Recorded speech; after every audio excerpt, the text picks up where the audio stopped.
Welcome. Today is the 10th day of Av and the 14th of August. And we're going to be looking at the fourth reading of Parshat Vayetchanan. The fourth reading is the Ten Commandments again. This is the second time that Moses is repeating the second commandments. One of the traditions about this is that the Ten Commandments that appeared in the Parsha of Jethro in the book of Exodus, chapter 15, I made a mistake. Chapter 20, I believe, is the text that was written on the first tablets. And what we have here is a text that was written on the second tablets. We've talked about this in the past. On the first tablets, there are exactly 620 letters. On the second set of tablets, there are 708, an additional 88. And we've talked about the fact that this is an allusion to an additional piece of information that Moses gives us about the revelation of God on Mount Sinai, that there was also a river that flowed down from the top of the mountain during the revelation. And river in Hebrew is Nachal, and its gematria is 88. So those are, again, we've talked about that in the past. I don't want to get back into that. What I want to look at today is an incredible thing that Moses says to us regarding how the revelation was. Now we're looking at Deuteronomy 5, chapter 5, verse 4. In Hebrew it's panim bepanim diber havaya imachem bahar mitoch ha'esh. The way it's translated here is, God spoke with you at the mountain face to face, out of the midst of the fire. Now, the phrase panim bepanim doesn't mean exactly face to face. It's true that colloquially, and the way I would use it as an idiom would be bo nedaber panim bepanim, let's speak face to face, instead of on WhatsApp or something else. But panim bepanim also means something within something. Panim means face, but it also means pnim. Pnim means the interior. So the interior, panim bepanim, would be like the interior within the interior. And that's how God spoke to us. Now what does this mean? What does this verse mean? Again, the usual commentaries will usually take this the way that the colloquial saying is face to face. But you understand the problem with that right away, because what do you mean God spoke to us face to face? And God has no face.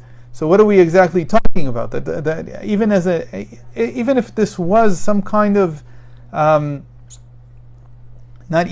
obviously this is some kind of figurative language, and saying that it's face to face, it begs the question of, okay, so what does face to face mean? The way that this is explained in Hasidic thought is that face to face here, like we said, is an interior within an interior.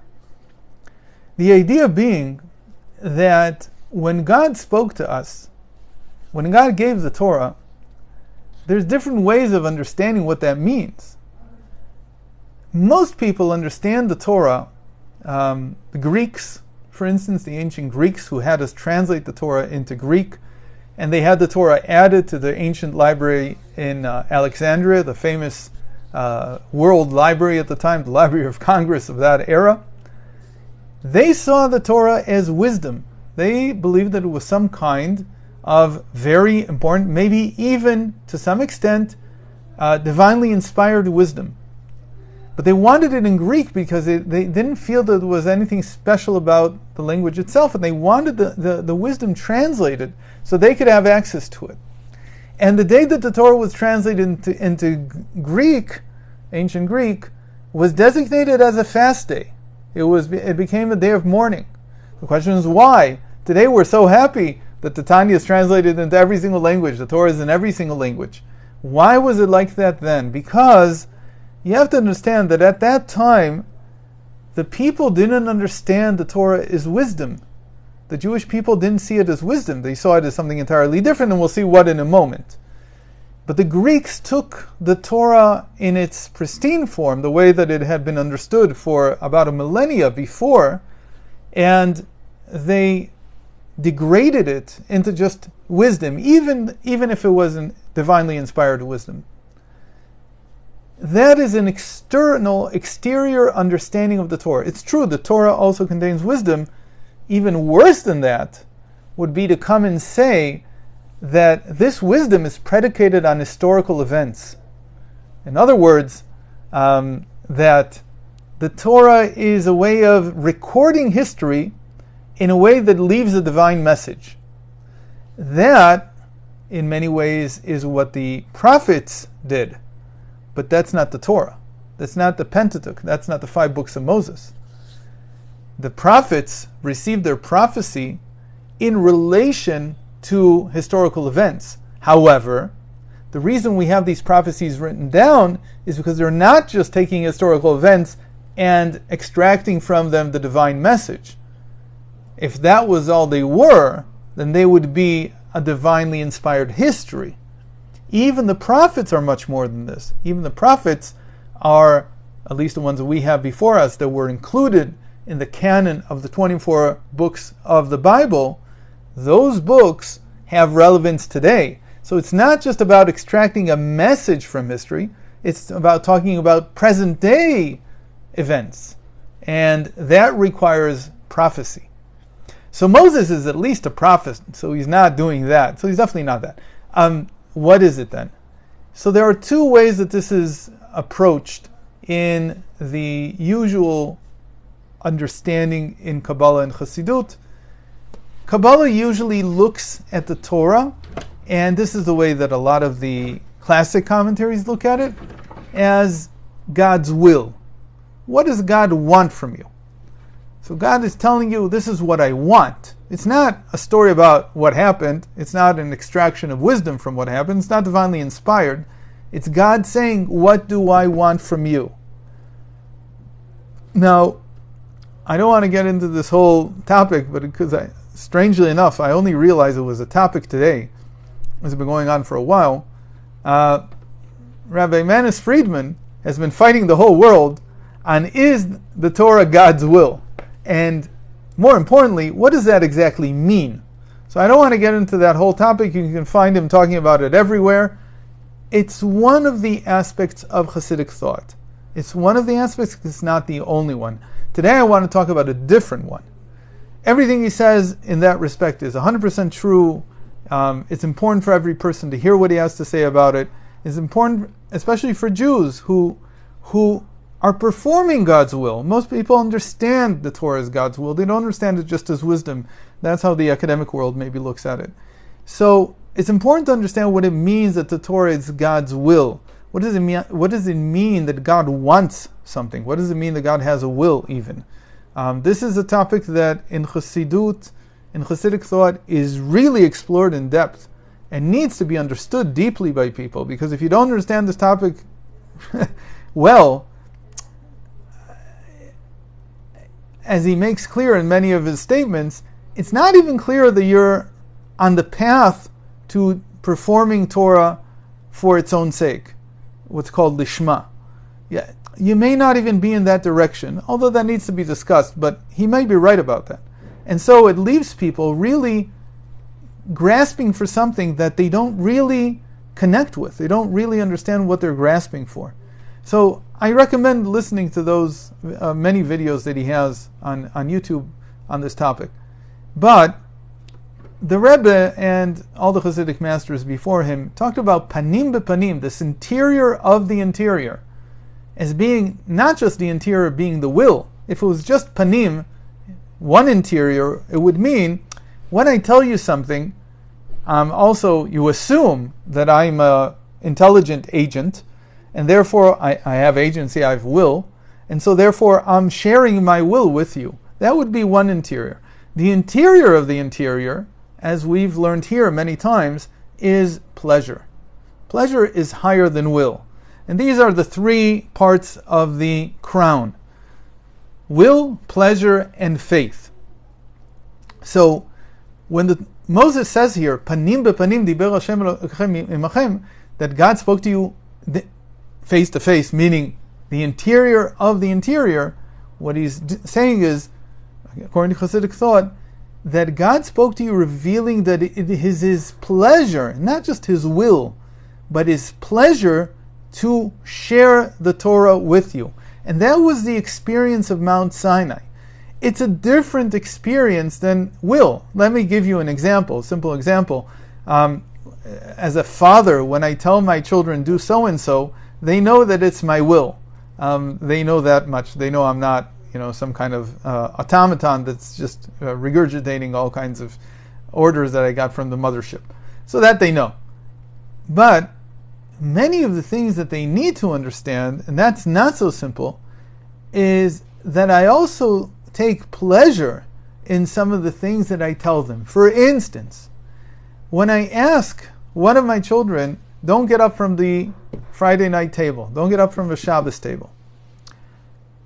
It's my will, but that's not my driving motivation. My driving motivation is my pleasure of being with you. It's something entirely different. And if I can't get that across, then the child only hears some command.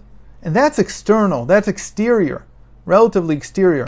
And commands, eventually, depending on what kind of child they have, how docile they are, how submissive, and of course in what mood they are, that can become a stumbling block for our relationship. But if they feel the pleasure, it's something completely different.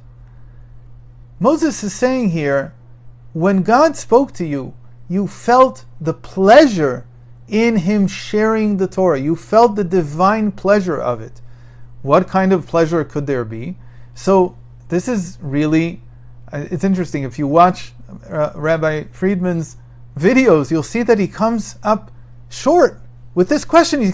They keep asking him this and they can't say. He doesn't know the answer. I don't know why.